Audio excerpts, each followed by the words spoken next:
बात उस समय की है जब महात्मा बुद्ध विश्व भर में भ्रमण करते हुए बौद्ध धर्म का प्रचार कर रहे थे और लोगों को ज्ञान दे रहे थे। एक बार महात्मा बुद्ध अपने कुछ शिष्यों के साथ एक गांव में भ्रमण कर रहे थे।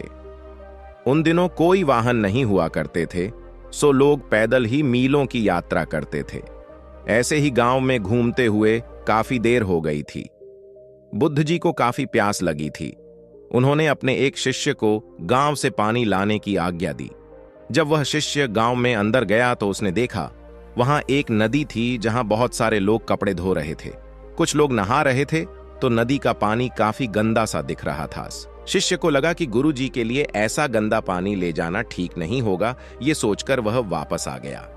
महात्मा बुद्ध को बहुत प्यास लगी थी, इसीलिए उन्होंने फिर से दूसरे शिष्य को पानी लाने भेजा। कुछ देर बाद वह शिष्य लौटा और पानी ले आया।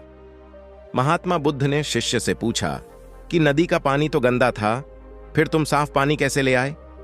शिष्य बोला कि प्रभु, वहां नदी का पानी वास्तव में गंदा था, लेकिन लोगों के जाने के बाद मैंने कुछ देर इंतजार किया और कुछ देर बाद मिट्टी नीचे बैठ गई और साफ पानी ऊपर आ गया। बुद्ध यह सुनकर बड़े प्रसन्न हुए और बाकी शिष्यों को भी सीख दी कि हमारा ये जो जीवन है यह पानी की तरह है।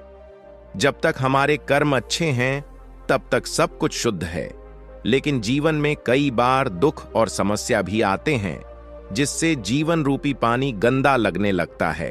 कुछ लोग पहले वाले शिष्य की तरह बुराई को देखकर घबरा जाते हैं और मुसीबत देखकर वापस लौट जाते हैं। वह जीवन में कभी आगे नहीं बढ़ पाते।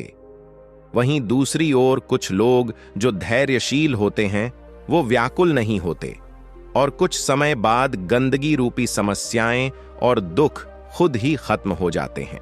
तो मित्रों, इस कहानी की सीख यही है कि समस्या और बुराई केवल कुछ समय के लिए जीवन रूपी पानी को गंदा कर सकती है, लेकिन अगर आप धैर्य से काम लेंगे तो बुराई खुद ही कुछ समय बाद आपका साथ छोड़ देगी।